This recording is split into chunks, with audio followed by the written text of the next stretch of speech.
যদি আপনি আল্লাহর রাস্তায় সাদকায়ে জারিয়া করেন, আল্লাহর রাস্তায় যদি দান করেন, ভালো করে লিখে নিন। আমি বসে বসে শুনলাম মাদ্রাসার সেক্রেটারি সাহেব মার জন্য বাবার জন্য 5 কাঠা মাটি যেন আল্লাহ নবীর মাদ্রাসায় দিলেন। দেখেন ভালো করে, কেউ বেঁচে থাকবে না, ওই জমিন থেকে যাবে, মাদ্রাসা থেকে যাবে। যাদের জন্য দিলেন তারা কবরে চলে গেছেন।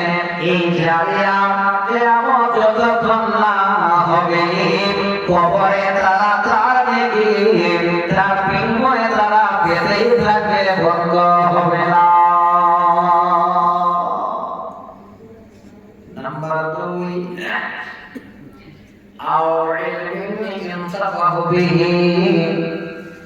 এমন ইলম, এমন জ্ঞান, যে জ্ঞান এখানে যিনি অর্জন করেছিলেন তিনি এখন মুদাররিস। আমার প্রিয় ছাত্র হবে মুদাররিস, আমার প্রিয় ছাত্র হবে মুদাররিস। এইভাবে যেন বংশ পরম্পরা চলতেই থাকবে। এমন একটা জারিয়া মরে যাবার পরও যেন এই ইলমের জারিয়া বন্ধ হবে না। নাম্বার 3, আওয়ালাদিন সালিহিন ইয়াদউ লাহু। নবী বলেন, ওরে উম্মত, একটা যদি নেককার ছেলে বাবা মা তোমরা ছেড়ে আসতে পারো, একটা যদি সালিহ দিনদার ইমানদার একটা ছেলেকে তোমরা রেখে আসতে পারো, আর ওই ছেলেটা যদি তোমাদের জন্য দোয়া করে, রব্বির হামহুমা কামা রাব্বায়ানি সগীরা, আল্লাহর নবী বলছেন ওই ছেলে দোয়া মা বাবারে তোমরা কবরে পেতেই থাকবে, মরে যাওয়ার পরও যেন তোমরা কবরে সেই নেকি পাবে।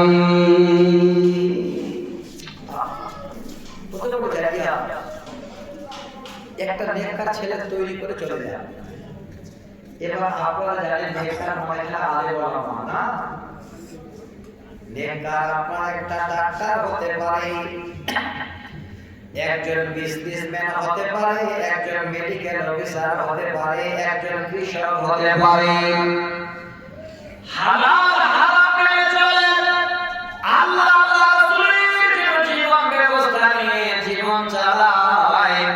সেই ছেলেটা যদি আলেম না হয়, দিনদার মুত্তাকি যদি হয়, এই রকমের সন্তান একবার যদি আল্লাহ রাব্বুল আলামিনের কাছে বলে, রব্বির হামহুমা কামা রাব্বায়ানি সগীরা, হে আল্লাহ আমি তোমার কাছে অনুরোধ করি আমার মা বাবার জন্য, যারা আমাদের ছোট থেকে যেভাবে লালন পালন করেছে, আল্লাহ তুমি তাদেরকে সেইভাবে রাখো, সুখে রাখো, শান্তিতে রাখো।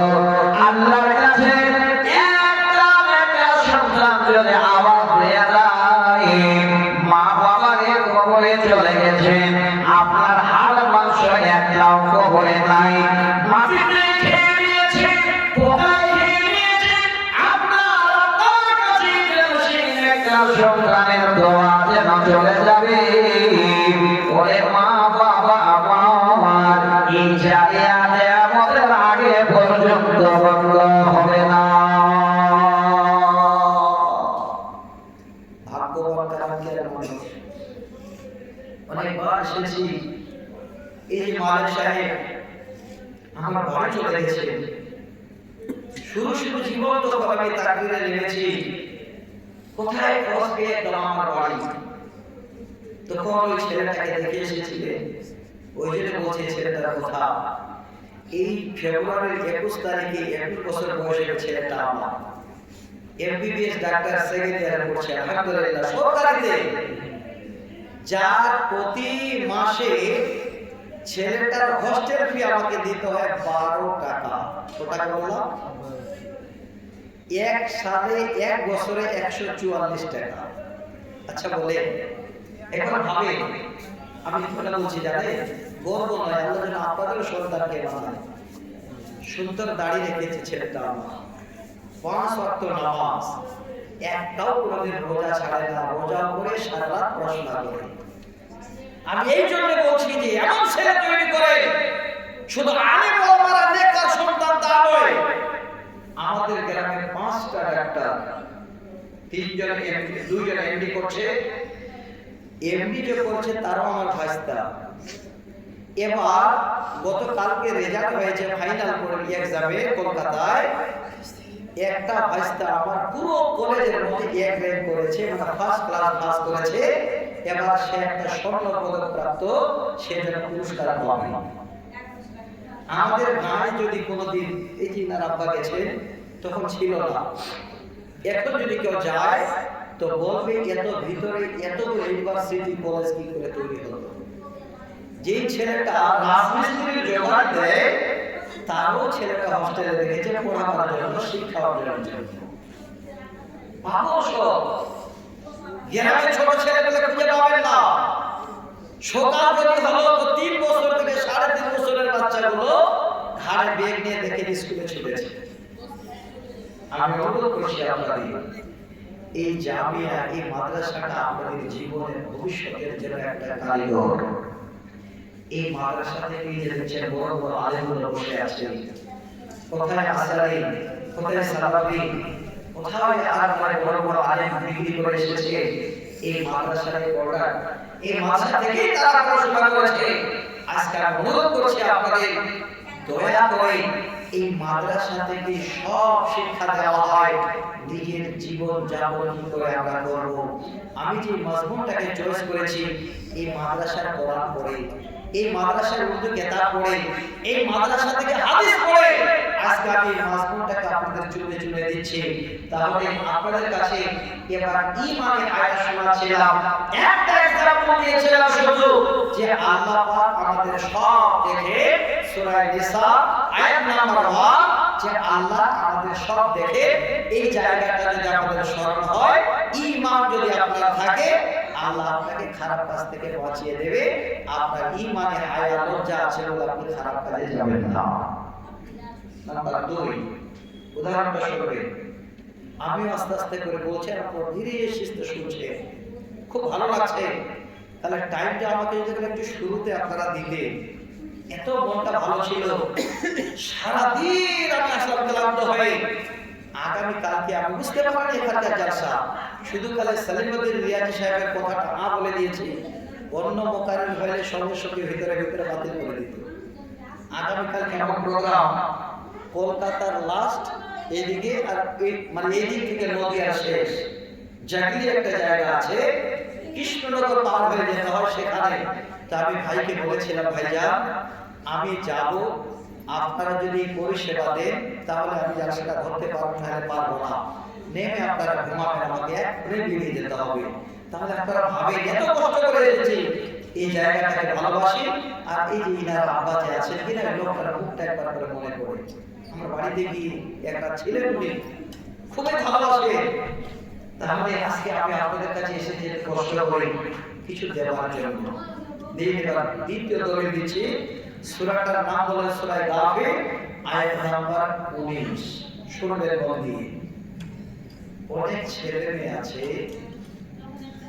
বাইরে তো ফাঁকি দেয় আল্লাহকে ফাঁকি দিতে পারে না তবে নিজের মা বাবাকেও ফাঁকি দেয় কথাটা মানে কি বলেন জি মা বাবাকেও ফাঁকি দেয় এবার অনেক ফাঁকি দেওয়ার জায়গা আছে আমি বলছি না একটা উদাহরণ দিচ্ছি সঙ্গে মনে করেন কোন বাবা কোন মা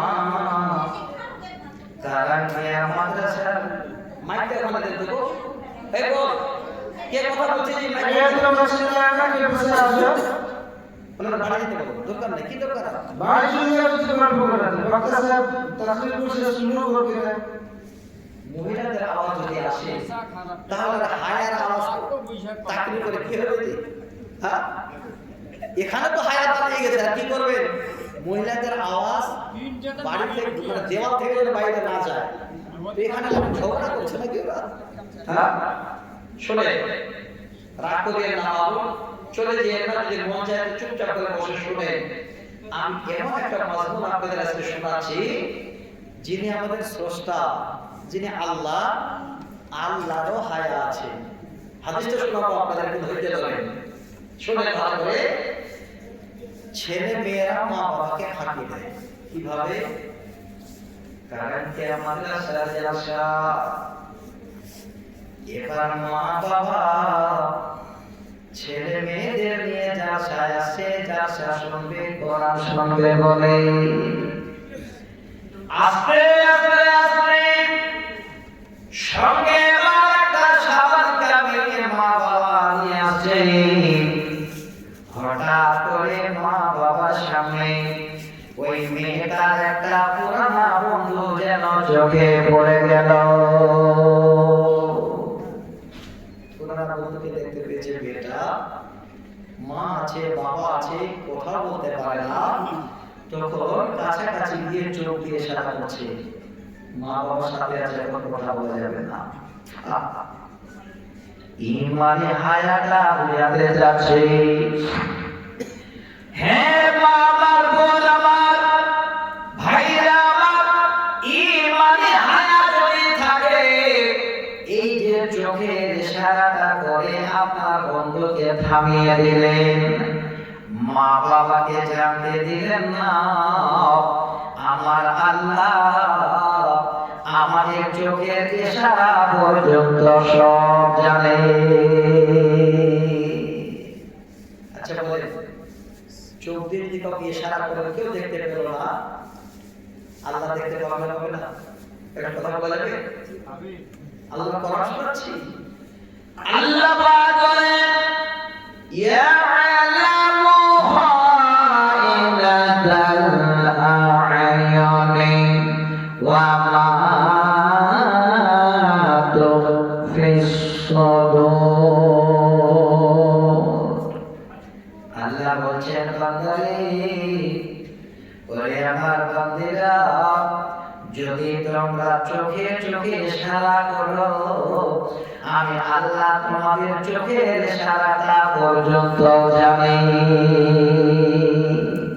হে বান্দা বান্দি, ওয়া মা তুখফিস সুদূর, তোমরা গভীর মনের ভিতরে, মাটির ভিতরে যদি কিছু করার জন্য তোমাদের মন চায়, আমি আল্লাহ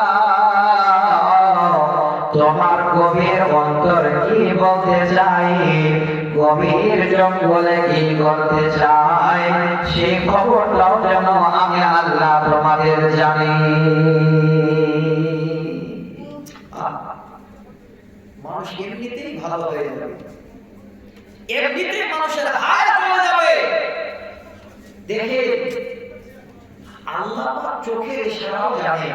আপনার ঈমানে হায় যদি থাকে, খারাপ কাজ আপনাকে করতে দেবে না। আপনি করতে যাবেন তো ভালো হয়ে যাবে, আল্লাহ তুমি দেখতে পাচ্ছ। এখন সব থেকে ঈমান দুর্বল করার জিনিস বলছি, সব থেকে ঈমান দুর্বল করার একটা জিনিস আমাদের সকলের হাতে হাতে। কি নাম বলেন? কি? এই যে মোবাইল। ঈমান দুর্বল, শিক্ষা শেষ, শিক্ষিত বাচ্চা কাচ্চা হচ্ছে না মোবাইলের কারণে। মোবাইল আসিল কি দোলা লাগিল, পড়াশোনায় মন বসে না। মোবাইল আসিল কি দোলা লাগিল, পড়াশোনায় মন বসে না। পেটে ভাত নাহি যা, ঘরে পোশাক নাহি থাক, পেটে ভাত নাহি যা, ঘরে পোশাক নাহি থাক, মোবাইল ছাড়া দিন চলে না। মোবাইল আসিল কি দোলা লাগিল, পড়াশোনায় মন বসে না। এই মোবাইলটাকে দিয়ে আপনাদের ঈমানের হায়াতের এক্সাম্পল দিই। হ্যাঁ ভাই আমার,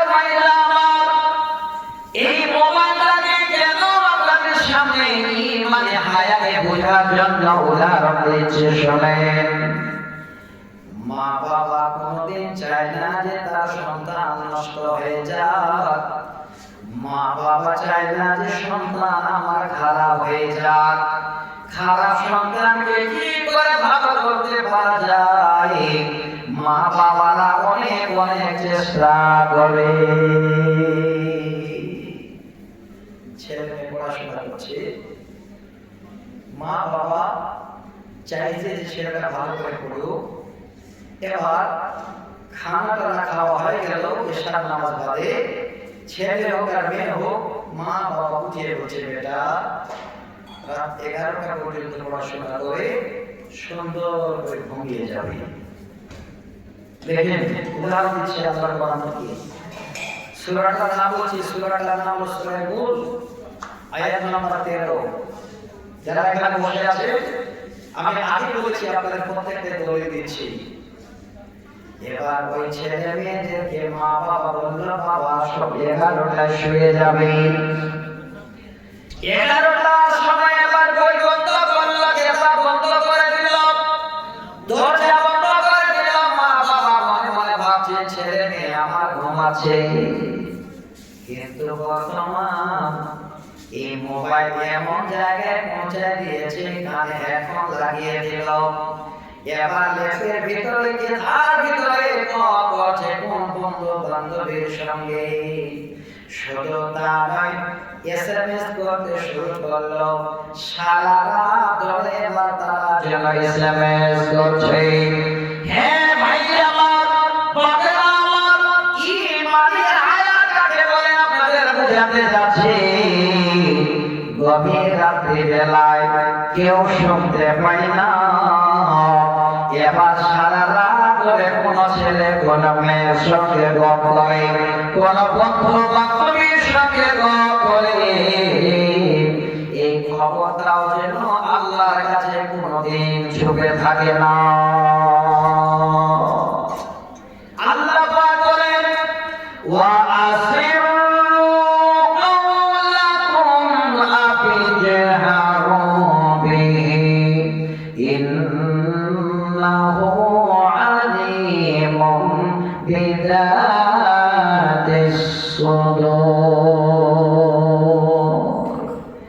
আল্লাহ বলেন বান্দারে তোমরা যদি লুকিয়ে লুকিয়ে 70 গজ মাটির নিচে কথা বলো, কিংবা এরকমই কোনো ফাঁকা জায়গায় গিয়ে তোমরা কথা বলো, আমি আল্লাহ তোমাদের সম্পূর্ণ কথাই যেন আমি আল্লাহ জানতে পারি, সবই যেন আমি জানি। ইন্নাহু আলিমুম বিযাতিস সুদূর, নিশ্চয়ই আমি আল্লাহ তোমাদের সিনার অন্তরের খবর পর্যন্ত জানি।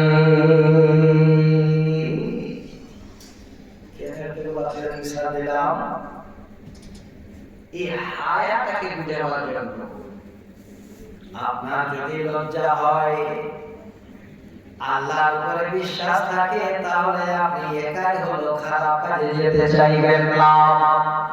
হে বাবা ভাইরা আমার, একটা শুধু উদাহরণ দিচ্ছি। যে মায়েরা যখন বসেছিলেন, যদি আছেন তো শুনবেন, না হলে আপনাদের শোনাচ্ছে আপনারা বিবিদেরকে বলে শুনিয়ে দেবে। গভীর রাত্রিতে কথা বললেও আমরা জানতে পারি ইমানে হায়া।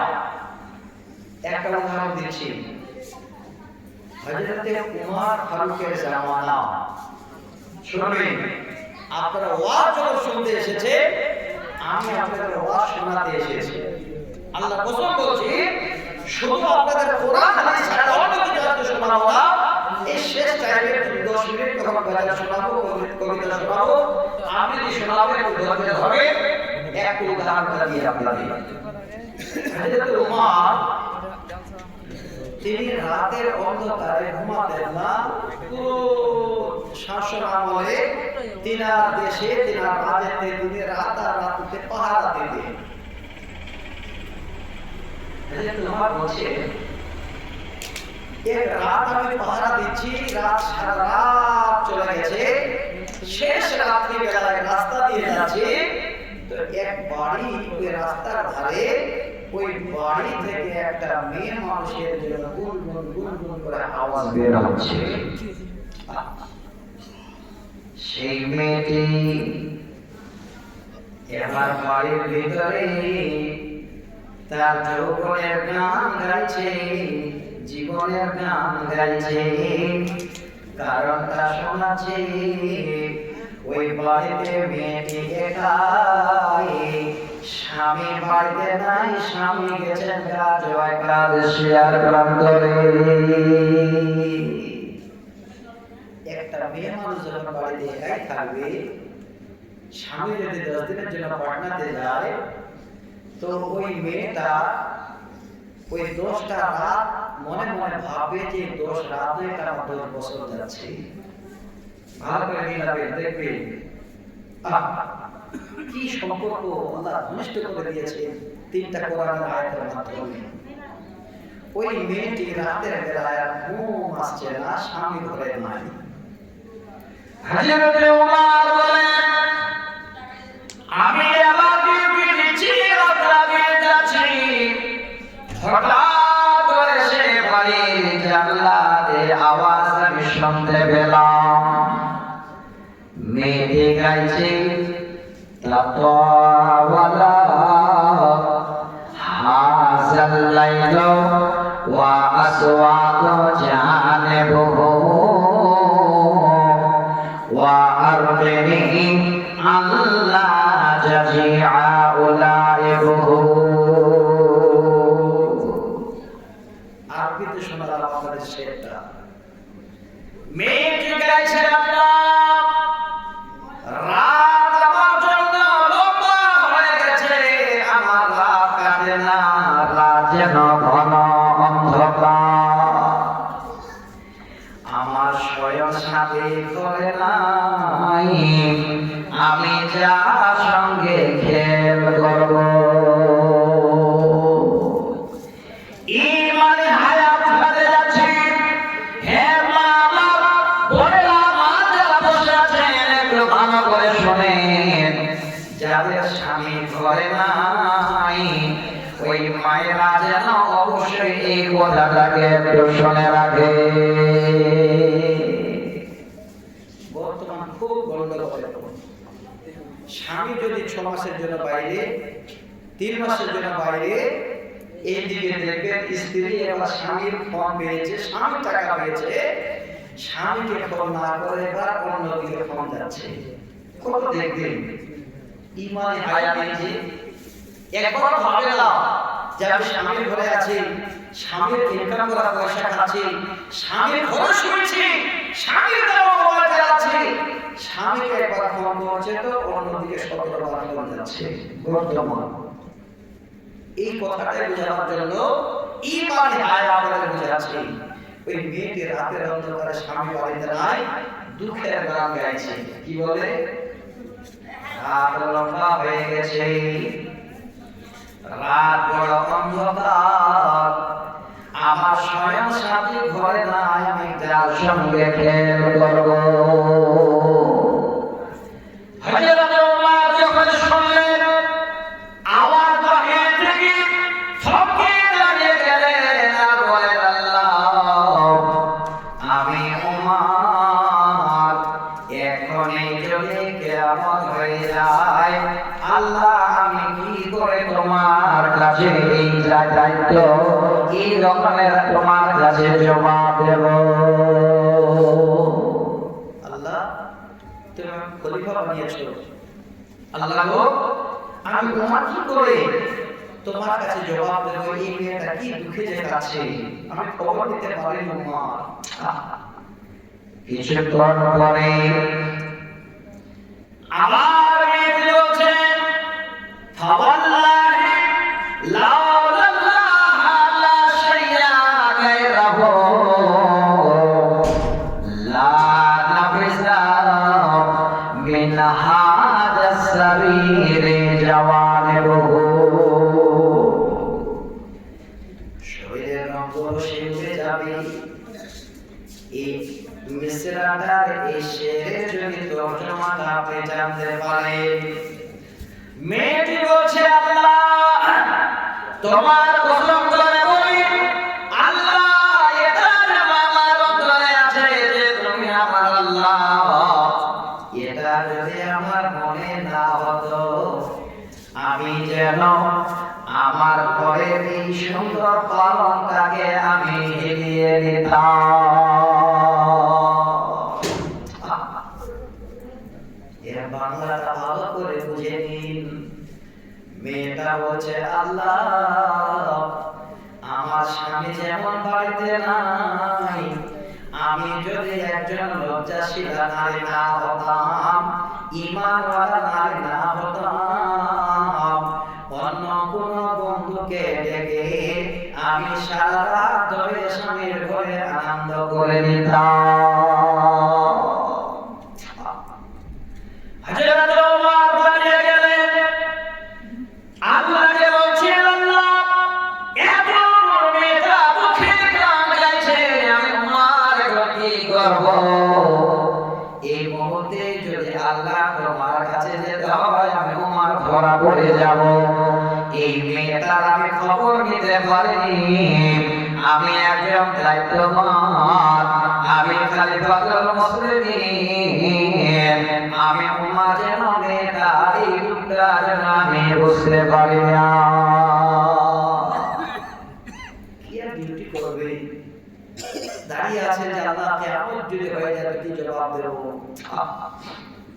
কিছুক্ষণ পরে এবার মেয়েটা আবার যেন রাতের বেলায় বলছে ওয়ালা আকিন্নানি আশারাকিবান মুওয়াক্কিলান বিআনফুসিনা লা ইউফাতিরু তাহারুকাতিবহু।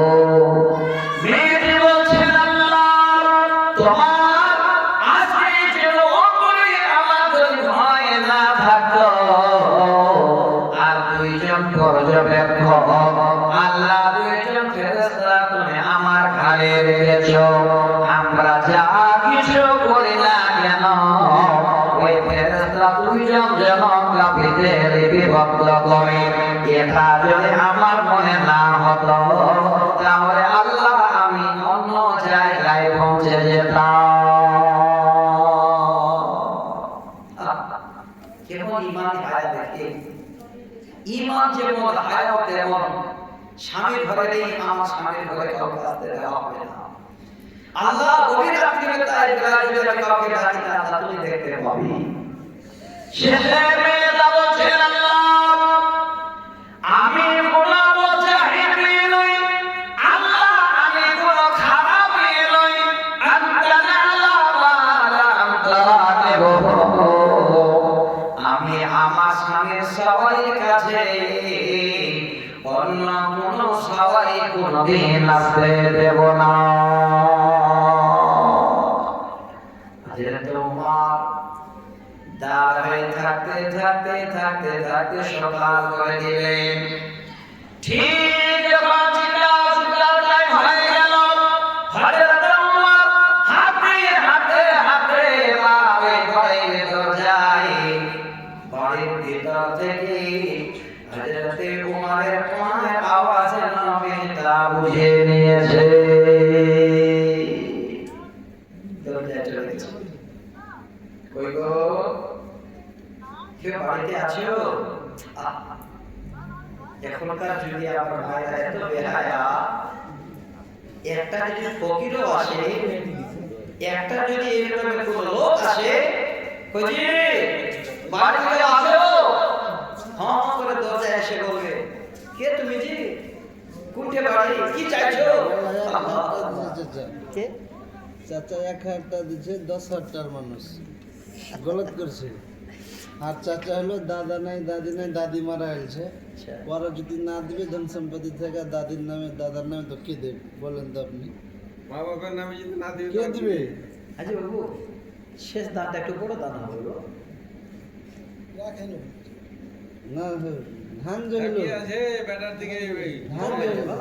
শোনেন কম হয়ে গেল, আপনি গোড়া নিয়ে 5,000 টাকা করবেন, যান হয়ে যাবে ইনশাআল্লাহ। ঘর বন্ধ কিছু থাকবে না, বাপ চোখ বন্ধ হয়ে